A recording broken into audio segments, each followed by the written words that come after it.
Foundations of Maternal Newborn and Women's Health Nursing by Murray McKinney Hollobin Jones, 7th edition. Chapter 17, Postpartum Adaptations and Nursing Care. The first 6 weeks after the birth of an infant are known as the postpartum period, or puerperium. During this time, mothers experience physiologic and psychosocial changes. The family also experiences psychosocial changes as they adapt to the new family member. Physiologic changes. Many of the physiologic changes are retrogressive. Changes that occurred in body systems during pregnancy are reversed as the body returns to the non-pregnant state. Progressive changes such as the initiation of lactation also occur. Reproductive system. Involution of the uterus. Involution refers to the changes of the reproductive organs, particularly the uterus, undergo after childbirth to return to their non-pregnant size and condition. Uterine involution involves 3 processes. 1. Contraction of muscle fibers. 2. Catabolism, the process of converting cells into simpler compounds. And 3. Regeneration of the uterine epithelium. Involution begins immediately after delivery of the placenta when uterine muscle fibers contract firmly around maternal blood vessels at the area where the placenta was attached. This contraction controls bleeding from the area left denuded when the placenta separated. The uterus decreases in size as muscle fibers which have been stretched for many months contract and gradually regain their former contour and size. Regeneration of the uterine epithelial lining begins soon after childbirth. The outer portion of the endometrial layer is expelled with the placenta. Within 2 to 3 days, the remaining decidua, the endometrium during pregnancy, separates into 2 layers. The first layer is superficial and is shed in the lochia. The basal layer, containing the residual endometrial glands and blood vessels, remains to provide the source of new endometrium. Regeneration of the endometrium, except at the site of placental attachment, occurs by 2 to 3 weeks after birth. Healing at the placental site occurs more slowly and requires approximately 6 weeks. The site, which is approximately 9 centimeters (3.5 inches) in diameter immediately postpartum, heals by a process of exfoliation, scaling off of dead tissue. New endometrium is generated at the site from glands and tissues that remain in the lower layer of the decidua after separation of the placenta. The process leaves the endometrial layer smooth and spongy as it was before pregnancy, and the uterine lining is free of scar tissue unless the birth was cesarean. Scarring of the uterine lining may interfere with implantation of future pregnancies. Descent of the uterine fundus. The location of the uterine fundus helps determine whether involution is progressing normally.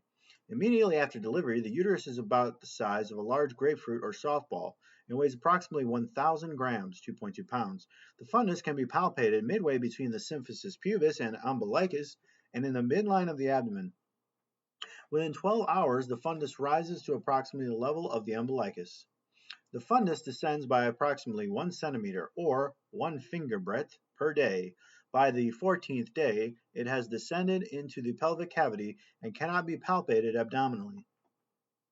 When the process of involution does not occur properly, subinvolution occurs. Subinvolution can cause postpartum hemorrhage. Descent of the fundus is documented in relation to the umbilicus. For example, U1, or down 1, indicates that the fundus is palpable about 1 centimeter, a finger breadth, below the umbilicus. Within 1 week, the weight of the uterus decreases to approximately 500 grams, 1 pound. At 4 weeks, the uterus weighs 100 grams, 2 to 3 ounces, or less. Afterpains. Etiology. Intermittent uterine contractions, known as afterpains, are a source of discomfort for many women. The discomfort is more acute for multiparas because repeated stretching of muscle fibers leads to loss of muscle tone that causes repeated contraction and relaxation of the uterus. The uterus of a primipara tends to remain contracted, but she may experience severe afterpains if her uterus has been overdistended or if retained blood clots are present. Afterpains are particularly severe during breastfeeding. Oxytocin, released from the posterior pituitary to stimulate the milk ejection reflex, release of milk from the ducts of the breasts, causes strong contractions of uterine muscles. Nursing considerations. Analgesics are frequently used to lessen the discomfort of afterpains. Many breastfeeding mothers are reluctant to take medication for fear it will pass into the breast milk and harm the infant. However, healthcare experts generally agree that most common analgesics may be used for short-term pain relief without harm to the infant. The benefits of pain relief, such as comfort and relaxation, facilitate the milk ejection reflex and usually outweigh the small effect of the medication of the infant. The woman should check with her healthcare provider before taking any medication. The nurse can reassure the mother that after pains are self-limiting and decrease in frequency and intensity by the third day. Lochia. Changes in the color and amount of lochia, the vaginal drainage after childbirth, also provide information about whether involution is progressing normally. Table 17.1 summarizes the characteristics of normal and abnormal lochia. Changes in color. On days 1 to 3 after childbirth, lochia consists almost entirely of blood, with small particles of decidua and mucus. Lochia rubra because of its dark red or red-brown color. The amount of blood decreases when leukocytes begin to invade the area, as they do in any healing surface. The color of lochia then changes from red to pink or brown tinged, lochia serosa. It lasts from days 3 to 10. Lochia serosa is composed of serous exudate, erythrocytes, leukocytes, and cervical mucus. By about the 10th day, the erythrocyte component decreases. The discharge becomes white, cream, or light yellow in color, lochia alba. Lochia alba contains leukocytes, decidual cells, epithelial cells, fat, cervical mucus, and bacteria. It may end by day 14 or persist until the end of the 3rd or the 6th week. Amount. Because estimating the amount of lochia on a perineal pad, is difficult, nurses frequently document lochia in terms that are difficult to quantify, such as scant, moderate, and heavy. Agreement on the meanings of terms in an agency is important to make charting accurate. One method for recording the amount of lochia in 1 hour uses the following labels. Scant, less than a 2.5 centimeter 1-inch stain on the peripad. Light, less than 10 centimeter 4-inch stain. Moderate, less than 15 centimeter 6-inch stain. Heavy, saturated peripad in 1 hour. Excessive, saturated peripad in 15 minutes. Determining the time a peripad has been in place is important when assessing lochia. What appears to be a light amount of lochia may be a moderate flow and the peripad has been in use for less than an hour. The time between delivery and assessment of lochia also is important. Lochia flow will be greater immediately after delivery, but will gradually decrease. It is less after cesarean birth because some of the endometrial lining is removed during the surgery. The lochia of the woman who had a cesarean birth will go through the same phases as that of the woman who had a vaginal birth, but the amount will be reduced. Lochia flow is often heavier when the new mother first gets out of bed after birth or after sleeping because gravity allows blood that pooled in the vagina during the hours of rest to flow freely when she stands. Some women have a sudden short episode of bleeding 7 to 14 days after birth. This bleeding occurs when the eschar over the placental site sloughs. Increased bleeding lasting longer than 1 to 2 hours should be evaluated by the healthcare provider. Cervix. Immediately after childbirth, the cervix is dilated, edematous, and bruised. Small tears or lacerations may be present. Rapid healing takes place, and by the end of the first week, the external cervical os is 1 centimeter in diameter. There may be some edema for as long as 3 to 4 months. The internal os closes, as before pregnancy, but the shape of the external os is permanently changed. It remains slightly open and appears slit-like rather than round, as in the nulliparous woman. Vagina. Vagina and vaginal introitus are greatly stretched during birth to allow passage of the fetus. Soon after childbirth, the vaginal walls appear edematous and multiple small lacerations may be present. Very few vaginal rugae are present. Although rugae begin to reappear by 3 to 4 weeks, 6 to 10 weeks are needed for the vaginal epithelium to be restored. The vagina regains tone and decreases in size, although it does not completely return to the pre-pregnancy state. During the postpartum period, vaginal mucosa becomes atrophic and vaginal walls do not regain their thickness until estrogen production by the ovaries is reestablished. Because ovarian function, and therefore estrogen production, is not well established during lactation, Breastfeeding mothers are likely to experience vaginal dryness and may experience dyspareunia, discomfort during intercourse. Perineum. The muscles of the pelvic floor stretch and thin greatly during the second stage of labor, a result of pressure from the fetal head. After childbirth, the perineum may be edematous and bruised. If the woman had an episiotomy, a surgical incision in the perineal area, it will begin to heal in 2 to 3 weeks. Complete healing of the episiotomy site may take 4 to 6 months. Lacerations of the perineum also may occur during delivery. Lacerations and episiotomies are classified according to tissue involved. See Chapter 15 for further discussion of episiotomies and lacerations. Discomfort. Although the episiotomy is relatively small, the muscles of the perineum are involved in many activities: walking, sitting, stooping, squatting, bending, urinating, and defecating. An incision or laceration in this area can cause a great deal of discomfort. In addition, many pregnant women are affected by hemorrhoids, distended rectal veins, which are pushed out of the rectum during the second stage of labor. Hemorrhoids, as well as perineal trauma, can make physical activity or bowel elimination difficult during the postpartum period. Relief of perineal discomfort is a nursing priority. It includes teaching self-care measures such as applying ice, taking sitz baths, performing perineal care, using topical anesthetics and cooling astringent pads, and taking ordered analgesics. Resumption of ovulation and menstruation. Although the first few menstrual cycles for both lactating and non-lactating women are often anovulatory, ovulation may occur before the first menses. For some women, ovulation may resume before their postpartum follow-up appointment.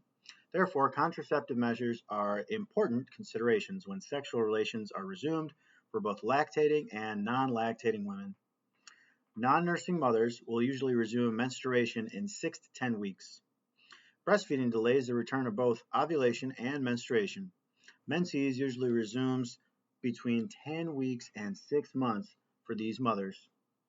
Generally, women who breastfeed more frequently and use fewer supplements are likely to ovulate and menstruate later than women who breastfeed less often, use more supplements, and wean earlier. For the woman who is breastfeeding frequently and without supplements, contraception should be used by the time the infant is 6 months old or earlier, because ovulation and menses are increasingly likely by that time. Lactation. During pregnancy, estrogen and progesterone prepare the breast for lactation. Although prolactin also rises during pregnancy, lactation is inhibited at this time by the high level of estrogen and progesterone. After expulsion of the placenta, estrogen and progesterone levels decline rapidly, and prolactin initiates milk production within 2 to 3 days after childbirth. Once milk production is established, it continues because of frequent suckling by the infant and removal of milk from the breast. That is, the more the infant nurses, the more milk the mother produces. Oxytocin is necessary for milk ejection or letdown. This hormone causes milk to be expressed from the alveoli into the lactiferous ducts during suckling. Cardiovascular system. Hypervolemia, which produces an average 30% to 45% increase in blood volume at term, allows a woman to tolerate a substantial blood loss during childbirth without ill effect. Up to 500 milliliters of blood is lost in vaginal deliveries, and up to 1,000 milliliters is lost in cesarean births. Cardiac output. Despite the blood loss, a transient increase in maternal cardiac output occurs after childbirth. This increase is caused by 1. An increased flow of blood back to the heart. When blood from the uteroplacental unit returns to the central circulation. 2. Decreased pressure from the pregnant uterus on the vessels, which increases blood return to the heart. And 3. The mobilization of excess extracellular fluid into the vascular compartment. The rise in cardiac output returns to pre-labor values within an hour after delivery. Gradually, cardiac output returns to pre-pregnancy levels in most women by 6 to 12 weeks after childbirth. Plasma volume. The body rids itself of the excess plasma volume needed during pregnancy by diuresis and diaphoresis. Diuresis, increased excretion of urine, is facilitated by a decline in the adrenal hormone aldosterone and a decrease in oxytocin. A urinary output of up to 3,000 milliliters per day may occur, especially on days 2 through 5 postpartum. Diaphoresis, profuse perspiration, also rids the body of excess fluid. It can be uncomfortable and unsettling for the mother who is not prepared for it. Explanations of the cause and provision of comfort measures such as showers and dry clothing are generally sufficient. Hematologic system. Several components of the blood change during the postpartum period. Marked leukocytosis may occur, with the white blood cell WBC count increasing to as high as 30,000 millimeters during labor and the immediate postpartum period. Although the increased WBC count is not usually caused by infection, an increase of over 30% within 6 hours may indicate infection. Maternal hemoglobin and hematocrit values are difficult to interpret during the first few days after birth because of the remobilization and rapid excretion of excess body fluid. The HCT is low when plasma increases and dilutes the concentration of blood cells and other substances carried by the plasma. As excess fluid is excreted, the dilution is gradually reduced. The HCT should return to normal limits within 4 to 6 weeks unless excessive blood loss has occurred. Coagulation. During pregnancy, plasma fibrinogen and other factors necessary for coagulation increase. As a result, the mother's body has a greater ability to form clots and thus prevent excessive bleeding. Fibrinolytic activity is decreased during pregnancy. Elevations in clotting factors continue for several days or longer, causing a continued risk for thrombus formation. It takes 4 to 6 weeks before the hemostasis returns to normal non-pregnant levels. Although the incidence of thrombophlebitis has declined greatly as a result of early postpartum ambulation, new mothers are still at increased risk for thrombus formation. If needed, thromboprophylaxis can be pharmacologic with the use of anticoagulation agents or mechanical agents such as intermittent pneumatic compression devices or graduated compression stockings. Gastrointestinal system. Soon after childbirth, digestion begins to be active. The new mother is usually hungry because of the energy expended in labor. She is thirsty because of decreased oral intake during labor and fluid loss from exertion, mouth breathing, and early diaphoresis. Constipation is a common problem during the postpartum period for a variety of reasons. Bowel tone and motility, which were diminished during pregnancy as a result of progesterone, remain sluggish for several days. In addition, relaxation of the abdominal muscles increases constipation and distension with gas. Decreased food and fluid intake during labor often results in small, hard stools. Perineal trauma, episiotomy, and hemorrhoids cause discomfort and interfere with effective bowel elimination. Many women anticipate pain when they attempt to defecate and are unwilling to exert pressure on the perineum. Women who are taking iron have an added cause of constipation. Temporary constipation is not harmful, although it can cause a feeling of abdominal fullness and flatulence. Stool softeners and laxatives frequently are prescribed to prevent or treat constipation. The first stool usually occurs within 2 to 3 days postpartum. Normal patterns of bowel elimination generally resume by 8 to 14 days after birth. Urinary system. The kidneys return to normal function by 4 weeks after delivery. The dilation of the renal pelvis and the ureters that occurs during pregnancy ends within 2 to 8 weeks. Both protein and acetone may be present in the urine for the first few postpartum days, secondary to catabolic processes involved in the uterine involution and dehydration that often occurs during the exertion of labor. Changes during pregnancy cause the bladder of postpartum women to have increased capacity and decreased muscle tone. During childbirth, the urethra, bladder, and tissue around the urinary meatus may become edematous and traumatized. The result is often diminished sensitivity to fluid pressure, and many new mothers have little or no sensation of needing to void even when the bladder is distended. The bladder fills rapidly because of the diuresis that follows childbirth. It is not unusual for a postpartum woman to void 500 to 1,000 milliliters at a time. The woman is at risk for overdistension of the bladder, incomplete emptying of the bladder, and retention of residual urine. Urinary retention is more common after the first vaginal delivery, regional anesthesia, and catheterization before delivery. Retention occurs in 1.7 to 17.9% of postpartum women. Urinary retention and overdistension of the bladder may cause urinary tract infection, UTI, and increased postpartum bleeding. UTI occurs when urinary stasis allows time for bacteria to multiply.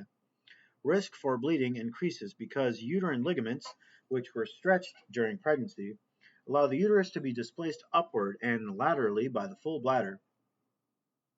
The displacement results in decreased contraction of the uterine muscles, uterine atony, a primary cause of excessive bleeding. Stress incontinence may occur during pregnancy or after giving birth. Approximately one-third of women have urinary incontinence at 8 weeks postpartum, but only approximately 15% of postpartum women still have a problem at 12 weeks. For some women, the problem resolves with pelvic floor exercises and time for healing. Others may have continued problems. Musculoskeletal system, muscles and joints.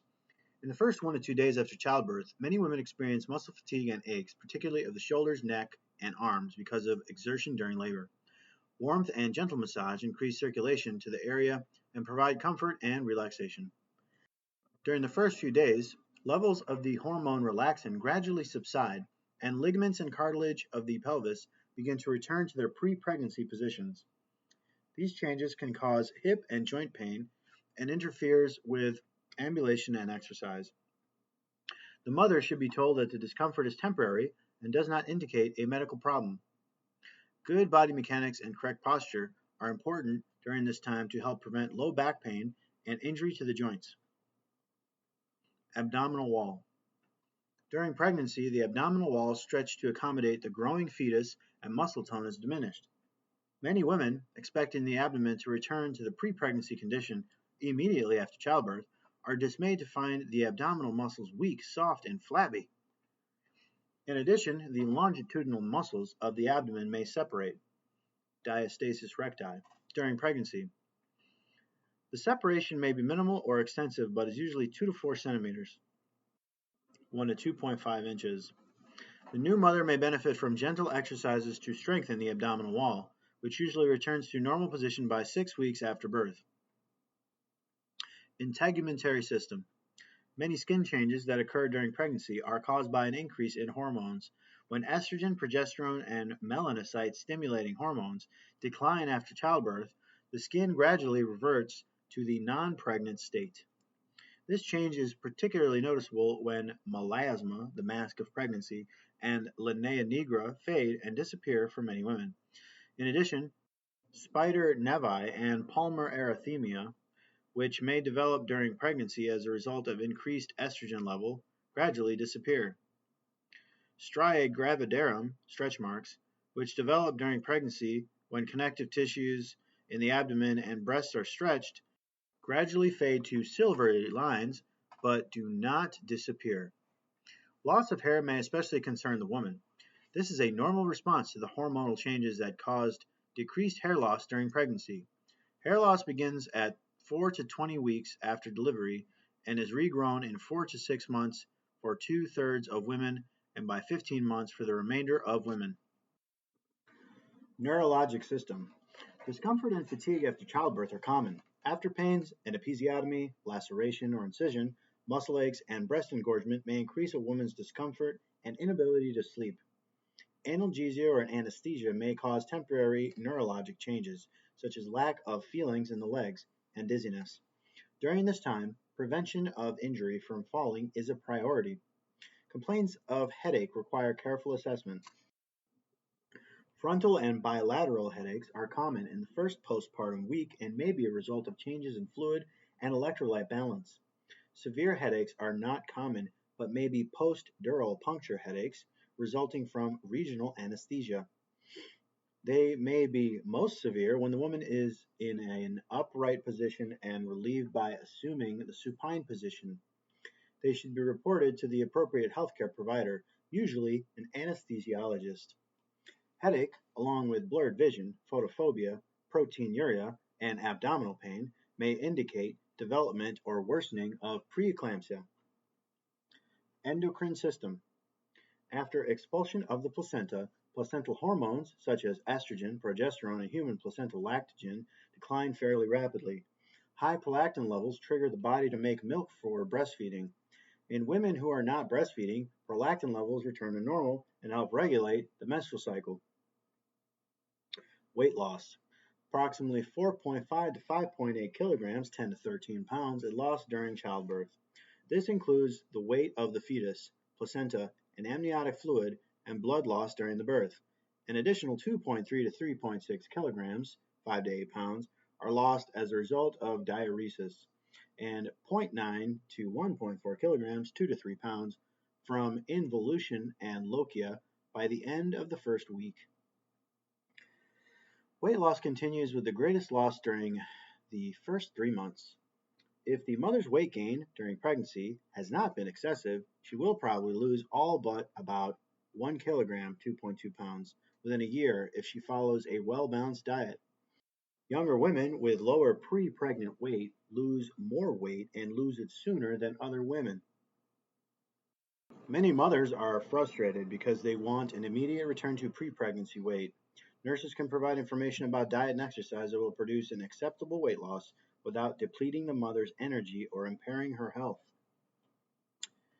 Nursing care of the postpartum family. Postpartum assessments. Providing essential, cost-effective postpartum care to new families is a challenge for maternity nurses. Most women stay in the birth facility for 48 hours after an uncomplicated vaginal birth and 96 hours after a cesarean birth. Some women choose to go home at an earlier time. Although the length of stay is short, the family's need for care and information is extensive. Initial assessments. Postpartum assessments begin during the fourth stage of labor, the first 1 to 2 hours after childbirth. The mother is examined to determine whether she is physically stable. Initial assessments include the following: vital signs, skin color, location and firmness of the fundus, amount and color of lochia, perineum, edema, episiotomy, lacerations, hematoma, presence, degree, and location of pain, IV infusions, type of fluid, rate of administration, type and amount of added medications, patency of the IV line, and redness, pain, or edema of the site, urinary output, time and amount of last void or catheterization, presence of a catheter, color and character of urine, status of abdominal incision and dressing if present, level of feeling and ability to move if regional anesthesia was administered. Chart review. When the initial assessments confirm the mother's physical condition is stable, nurses should review the chart to obtain pertinent information and determine whether there are factors that increase the risk for complications during the postpartum period. Relevant information includes the following: gravidae, time and type of delivery, use of vacuum extractor, forceps, cesarean, presence and degree of episiotomy or lacerations, anesthesia or medications administered, significant medical and surgical history such as diabetes, hypertension, and heart disease, medications given during labor or delivery or routinely taken and the reasons for their use, food and drug allergies, chosen method of infant feeding, condition of the baby. Laboratory data also are examined. Of particular interest are the prenatal hemoglobin and hematocrit values, blood type and Rh factor, hepatitis B surface antigen, rubella immune status, syphilis screen, and group B streptococcus status. Risk factors for hemorrhage and infection. Nurses should be aware of conditions that increase the risk for hemorrhage and infection. The two most common complications of puerperium. These risk factors should be identified in handoff report and in chart review. Need for Rho-D immune globulin. Prenatal and neonatal records are checked to determine whether Rho-D immune globulin should be administered. It may be necessary if the mother is Rh negative, the newborn is Rh positive, and the mother is not already sensitized. Rho-D immune globulin should be administered within 72 hours after childbirth to prevent the development of maternal antibodies that would affect subsequent pregnancies. Immunizations. Rubella vaccine. A prenatal rubella antibody screen is performed on each pregnant woman to determine whether she is immune to rubella. If she is not immune, rubella vaccine is recommended after childbirth to prevent her from acquiring rubella during subsequent pregnancies when it can cause serious fatal anomalies. There is a theoretic risk for fetal defects if the rubella vaccine is administered during pregnancy because the vaccine is a live virus. Therefore, women are advised not to become pregnant for at least 28 days after receiving the vaccine. The nurse should document in the chart that the risk has been explained and the parents have verbalized their understanding. Pertussis vaccine. Recent outbreaks of pertussis have had serious effects in infants and young children. Although most adults were vaccinated as children, the effectiveness fades with time. Full protection of vaccinated infants does not occur until the entire series is completed. The CDC 2015 recommends that all adults in contact with infants and young children get a booster dose of pertussis vaccine. It is usually administered along with diphtheria and tetanus vaccines. Tdap. Varicella vaccine. Varicella chickenpox in pregnant women can cause infection and serious complications in the fetus and newborn. Therefore, the American Association of Pediatricians and American College of Obstetricians and Gynecologists recommend that women who are not immune to varicella should receive the first dose of varicella vaccine after delivery before discharge from the birth facility. They should be advised not to become pregnant for 1 month after receiving the vaccine. Focused assessments after vaginal birth. Nurses perform postpartum assessments according to facility protocol. For example, protocol might require assessment as follows: every 15 minutes for the first hour, every 30 minutes for the second hour, every 4 hours for the first 24 hours, every 8 to 12 hours thereafter. Assessments are made more frequently if findings are abnormal or the mother has additional risk factors. Although assessments vary depending on the particular problems presented, a focused assessment for a vaginal delivery generally includes the vital signs, fundal height and tone, lochia, perineum, bladder elimination, breasts, and lower extremities. The assessment for women who had a cesarean birth is more extensive. Vital signs. Blood pressure. Blood pressure varies with position and the arm used. To obtain accurate results, BP should be measured on the same arm with the mother in the same position each time.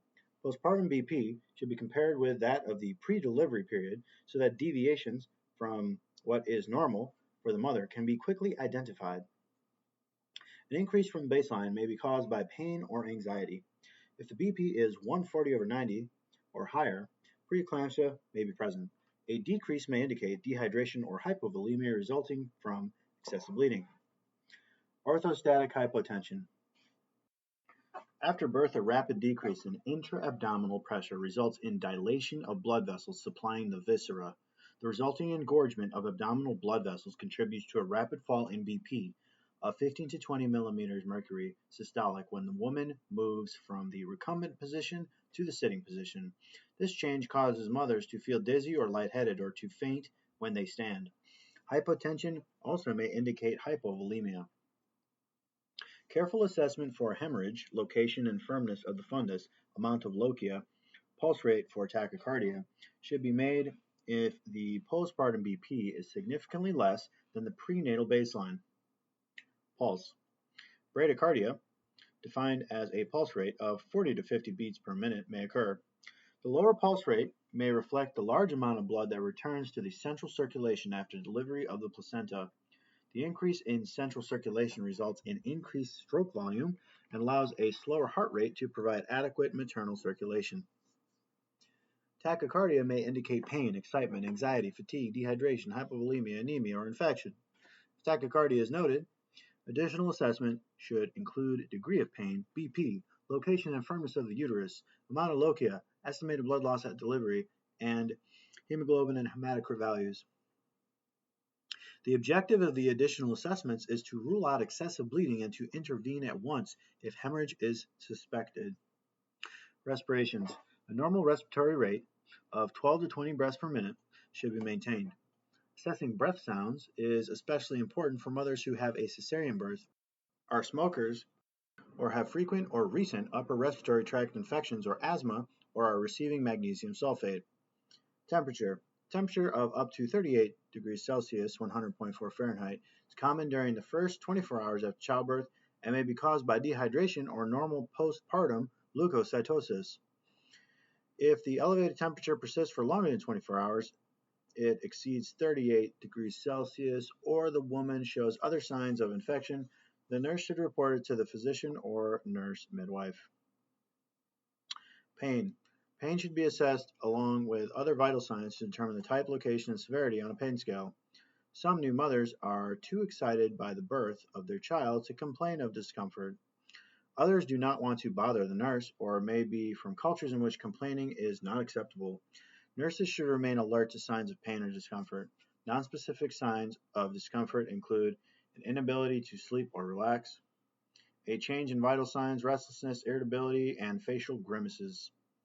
The nurse should encourage women to take prescribed medications as needed and should also assess the effectiveness of pain relief measures. Fundus. The fundus should be assessed for consistency and location. Should be firmly contracted and at or near the level of the umbilicus. If the uterus is above the expected level or shifted from the middle of the abdomen or midline position, usually to the right, the bladder may be distended. The location of the fundus should be rechecked after the woman has emptied her bladder. If the fundus is difficult to locate or is soft or boggy, the nurse stimulates the uterine muscle to contract by gently massaging the uterus. The non-dominant hand should support and anchor the lower uterine segment during palpation and massage. Uterine massage is not necessary if the uterus is firmly contracted. The uterus can continue to contract only if it is free of intrauterine clots. To expel clots, the nurse should support the lower uterine segment and massage the fundus until firm, as illustrated in procedure 17.1. This support helps prevent inversion of the uterus, turning inside out. When the nurse applies firm pressure downward toward the vagina to express clots that have collected in the uterus. Nurses should observe the perineum for the number and size of clots expelled. If lochia is excessive or large clots are expelled, they should be weighed to estimate amount of blood loss. See Chapter 18. Table 17.2 describes normal and abnormal findings of the uterine fundus and includes follow-up nursing actions for abnormal findings. Drugs are sometimes needed to maintain contraction of the uterus and thus prevent postpartum hemorrhage. The most commonly used drug is oxytocin, Pitocin. Other drugs for excessive postpartum bleeding are discussed in Chapter 18. Lochia. Important assessments include the amount, color, and odor of lochia. Nurses observe the lochia on peripads and while checking the perineum. They also assess vaginal discharge while palpating or massaging the fundus to determine the amount of lochia and the number and size of any clots expressed during these procedures. Important guidelines include the following. Constant trickle, dribble, or oozing of lochia indicates excessive bleeding and requires immediate attention. Excessive lochia in the presence of a contracted uterus suggests lacerations of the birth canal. The healthcare provider should be notified so that lacerations can be located and repaired. The odor of lochia is usually described as fleshy, earthy, or musty. A foul odor suggests endometrial infection, and assessments should be made for additional signs of infection. These signs include maternal fever, tachycardia, uterine tenderness, and pain. Absence of lochia, like the presence of a foul odor, may indicate infection. If the birth was cesarean, lochia may be scant because the uterine cavity was wiped by sponges, removing some of the endometrial lining. Lochia should not be entirely absent, however. Perineum. The acronym RETA is used as a reminder that the site of an episiotomy or a perineal laceration should be assessed for 5 signs: redness, edema, ecchymosis, discharge, and approximation. Redness of the wound may indicate the usual inflammatory response to injury. If accompanied by excessive pain or tenderness, however, it may indicate the beginning of localized infection. Ecchymosis or edema indicates soft tissue damage that can delay healing.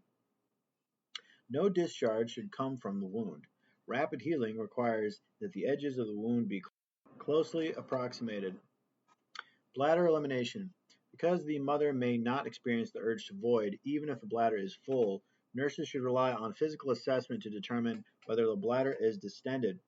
Bladder distension often produces an obvious or palpable bulge that feels like a soft, movable mass above the symphysis pubis. Other signs include an upward and lateral displacement of the uterine fundus and increased lochia. Frequent voids of less than 150 milliliters suggest urinary retention. Signs of an empty bladder include a firm fundus in the midline and a non-palpable bladder. 2 to 3 voids should be measured after birth or the removal of a catheter to determine whether normal bladder function has returned. When the mother can void at least 3 to 400 milliliters, the bladder is usually empty. Regardless of the amount voided, if the fundus was displaced when assessed, it should be assessed again after the woman voids to confirm that the bladder is empty. Subjective symptoms of urgency, frequency, or dysuria suggest UTI and should be reported to the healthcare provider. Breasts. For the first day or two after delivery, the breast should be soft and non-tender. After that, breast changes depend largely on whether the mother is breastfeeding. The breast should be examined even if she chooses formula feeding because engorgement may occur despite preventative measures. The size, symmetry, and shape of the breast should be observed. The skin should be inspected for dimpling or thickening, which, although rare, can indicate a breast tumor. The areola and nipple should be carefully examined for potential problems such as flat or retracted nipple, which may make breastfeeding more difficult. Signs of nipple trauma, redness, blisters, or fissures, may be noted during the first days of breastfeeding, especially if the mother needs assistance in positioning the infant correctly. The breasts should be palpated for firmness and tenderness, which indicate increased vascular and lymphatic circulation that may precede milk production. The breast may feel lumpy as various lobes begin to produce milk. The breast assessment is an excellent opportunity to provide information or reassurance about breast care and breastfeeding techniques. It is also an opportunity to teach the mother how to assess her own breast so she can continue after discharge. Lower extremities.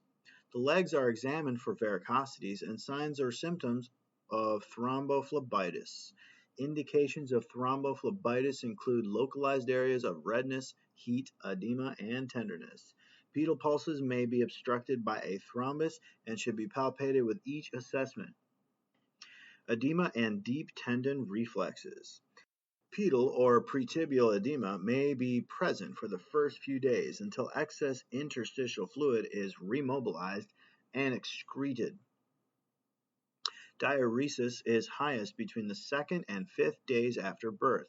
Fluid and electrolyte balance should return to non-pregnant status by 21 days. Deep tendon reflexes should be 1 plus to 2 plus. Report brisker than average and hyperactive reflexes, 3 plus to 4 plus, which suggest preeclampsia. Interventions in the immediate postpartum period. Care of the mother during the immediate postpartum period focuses on physiologic safety of the mother, discussed previously, comfort measures, bladder elimination, and health education. Providing comfort measures.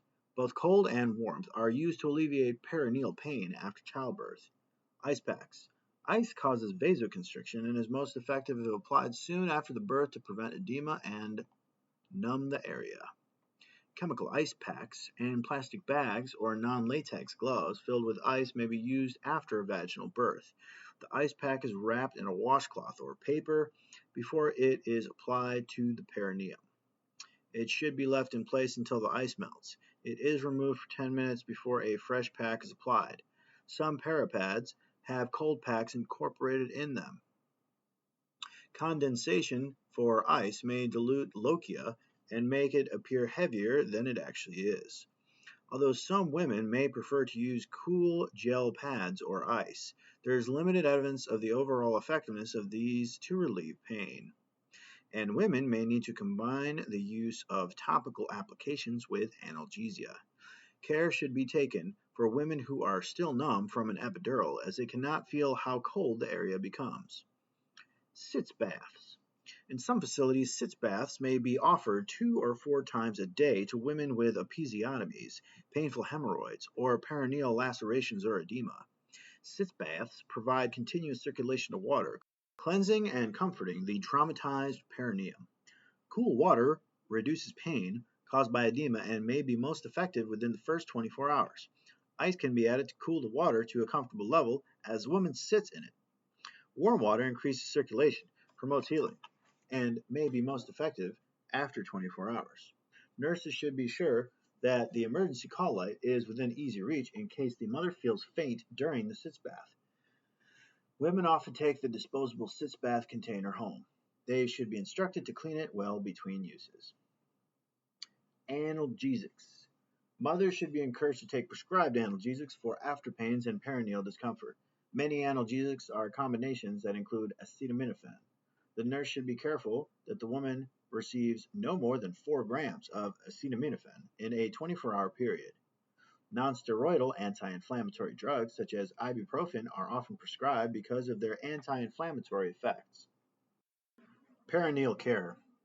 Perineal care consists of squirting warm water over the perineum after each voiding or bowel movement. This is important for all postpartum women, whether the birth was vaginal or by cesarean. The bottle should not touch the perineum. Perineal care cleanses, provides comfort, and prevents infection of an area that often has an episiotomy or lacerations. The perineum is gently patted dry rather than wiped dry. Topical medications. Local anesthetic decreases surface discomfort, is available as a spray or foam. The mother is instructed to hold the nozzle of the spray 6 to 12 inches from her body and direct it towards the perineum. The spray should be used after perineal care and before clean pads are applied. Foam is placed directly on the clean perineal pad. Astringent compresses should be placed directly over the hemorrhoids to relieve pain. Hydrocortisone ointments may also be applied over hemorrhoids to increase comfort. Sitting measures. The mother should be advised to squeeze her buttocks together before sitting and to lower her weight slowly onto her buttocks. This measure prevents stretching of the perineal tissue and avoids sharp impact to the traumatized area. Sitting slightly to the side is also helpful to prevent the full weight from resting on the episiotomy site. Promoting bladder elimination. Many new mothers have difficulty voiding because of edema and trauma of the perineum and diminished sensitivity of fluid pressure in the bladder. As soon as they are able to ambulate safely, mothers should be assisted to the bathroom. Providing privacy and allowing adequate time for the first voiding are important. Common measures to promote relaxation of the perineal muscles and stimulate the sensation of needing to void include the following: medicating the woman for pain to help her relax, running water in the sink or shower, placing the mother's hands in warm water, and pouring water over the vulva. Providing hot tea or fluids of choice, asking the mother to blow bubbles through a straw, helping the woman into the shower or sitz bath, and encouraging her to void there. A non-palpable bladder and firm fundus at or below the umbilicus and in the midline confirm that the bladder is empty and rule out urinary retention with overflow. A distended bladder lifts and displaces the uterus, making it difficult for it to remain contracted. The resulting uterine atony permits excessive bleeding. In addition, stasis of urine in the bladder predisposes the woman to UTI. Therefore, the mother should be catheterized in the following situations. She is unable to void. The amount voided is less than 150 milliliters, and the bladder can be palpated. The fundus is elevated or displaced from the midline. Repeated catheterizations increase the chance of UTI.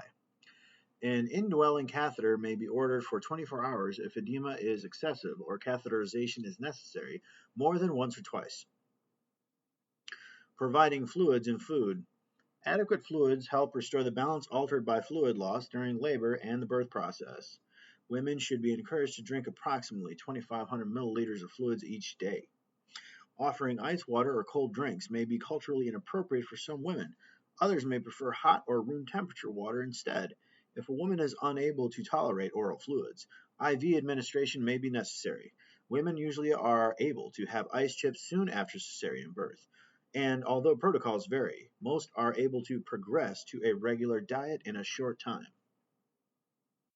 New mothers generally have a hearty appetite, and nurses should encourage healthy food choices with respect for ethnic background. Meals and snacks should be available at all times. Preventing thrombophlebitis. The woman should be assisted to ambulate early after childbirth to prevent the development of thrombi. Frequent trips to the bathroom will help accomplish this. Nursing care after cesarean birth. In 2015, 32% of births in the United States were by cesarean delivery. These mothers must recover from childbirth as well as from major surgery and need special care. The usual length of stay after a cesarean birth is 72 to 96 hours after surgery. Pain relief. Assessment of pain and the effectiveness of pain relief is important to the nursing care of women after cesarean birth. These women differ from typical postoperative patients in four important ways. First, they often are eager to be alert so they can interact with their newborn infants. Second, they are concerned the analgesics they receive may pass into their breast milk and harm their infants. Third, compared with other postoperative patients after cesarean births, the women want to have more input and control of their care. Fourth, they are often healthier than patients who had surgery to correct a problem. Pain relief is provided in various ways. Patient-controlled analgesia, PCA, is administered by continuous IV infusion of a low-concentration narcotic solution using a pump specifically designed for that purpose. If analgesia is insufficient, the woman can self-administer intermittent small doses of narcotic from the infusion pump. The machine limits the amount of narcotic available within a specified time interval to prevent an overdose. This allows the woman to have pain relief immediately when she needs it without waiting for a nurse to administer it. Side effects include respiratory depression, itching, pruritus, nausea and vomiting, and urinary retention. Patient-controlled epidural analgesia, PCEA, is also used in the same way. A single dose of opioids, such as preservative-free morphine or fentanyl, injected into the epidural or subarachnoid space immediately after surgery provides 18 to 24 hours of post-cesarean analgesia. Itching and nausea are the major side effects. Other side effects are the same as for PCA use. Oral analgesics usually are effective if women need additional pain relief measures. Occasionally, intramuscular analgesics are needed for 1 or 2 doses. In addition to the usual postpartum evaluation, after cesarean birth, the mother should be assessed as any other postoperative patient. Respirations. When mothers receive epidural narcotics for postoperative pain relief, respirations should be assessed frequently because narcotics depress the respiratory center. A pulse oximeter or apnea monitor is used for 18 to 24 hours to detect decreased oxygen saturation from a decreased respiratory rate or depth. Oxygen saturation or respiratory rate is documented hourly or according to facility policy if a woman receiving epidural narcotics has a respiratory rate of 12 to 14 breaths per minute or less, or the pulse oximeter shows a persistent oxygen saturation less than 95%, the nurse should do the following. Notify the anesthesia provider. Elevate the head of bed to facilitate lung expansion and instruct the woman to breathe deeply. Administer oxygen and apply a pulse oximeter if not already in place. Follow facility protocol to administer narcotic antagonists such as naloxone, hydrochloride, Narcan. Observe for recurrence of respiratory depression because the duration of naloxone is of only approximately 30 minutes. Recognize that naloxone may reduce the level of pain relief. In addition to observing the respiratory rate and depth, the nurse should auscultate the woman's breath sounds because depressed respirations and a longer period of immobility allow secretions to pool in the bronchioles. Abdomen. Nurses assess gastrointestinal function by auscultating for bowel sounds until normal peristalsis is noted in all abdominal quadrants. Although paralytic ileus, lack of movement in the intestines, is rare after cesarean birth, nurses should be aware of the signs. They include abdominal distension, absent or decreased bowel sounds, and failure to pass flatus or stool. If a surgical dressing is present, it should be assessed for intactness and drainage. When the dressing is removed, nurses observe the incision, which should be approximated, and use the acronym RETA to assess for signs of infection such as redness and edema. A topical skin adhesive may be used instead of staples. Assessment of the wound is the same. It is just as important to assess the fundus after cesarean birth as it is with vaginal birth. However, a palpation should be gentle because of increased discomfort caused by the abdominal incision. Intake and output. The IV line should be monitored for patency, the rate of flow, and the condition of the site. Any signs of infiltration, edema, coolness at the site, pain, or signs of infection, edema, redness, warmth, pain, should be reported. Ice chips and clear fluids are allowed soon after birth. The amount, color, and clarity of urine should be monitored. Interventions. Assisting the mother with infant feeding. Pain after cesarean may interfere with the mother's ability to breastfeed and care for her infant. Ensuring adequate pain relief is important so the mother can focus on her infant. It is important to help the mother find a comfortable position for holding and feeding her infant. Some mothers prefer sitting with a pillow on the lap to protect the incisional area. A side-lying position or football hold may be more comfortable because the infant is not putting pressure against the incision. A support person or the nurse should be able to help the mother with infant care till she is able to take over herself. The first 24 hours. Nursing care for the mother who gave birth by cesarean is similar to that for other postoperative patients. Providing pain relief and comfort measures.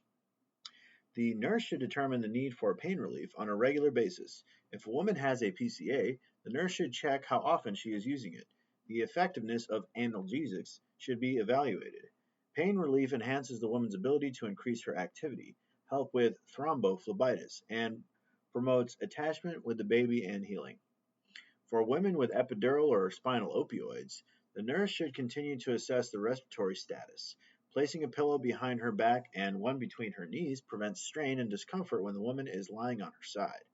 Excellent physical care, oral hygiene, perineal care, a sponge bath, clean linen, comforts and refreshes her. Overcoming effects of immobility. The new mother who delivered by cesarean is usually on bed rest for the first 8 to 12 hours. To prevent pooling of secretions in the airways, she should be assisted to turn, cough, and expand the lungs by breathing deeply at least every 2 hours while she is awake. Splinting the abdomen with a small pillow reduces incisional discomfort when she coughs. Incentive spirometers help expand the lungs to prevent hypostatic pneumonia that can result from immobility and shallow, slow respirations. The woman should be encouraged to flex her knees and to move her legs and feet frequently while she is in bed to improve peripheral circulation and to prevent thrombi. Compression stockings and pneumatic compression devices may be used to prevent the pooling of blood in the lower extremities. Activity will be gradually increased. The woman needs assistance to sit and dangle her feet for the first few times before she gets out of bed. She should be helped to get out of bed and walk a short distance within 24 hours to decrease risk for thrombi. She will need support ambulating when the IV line and catheter are still in place.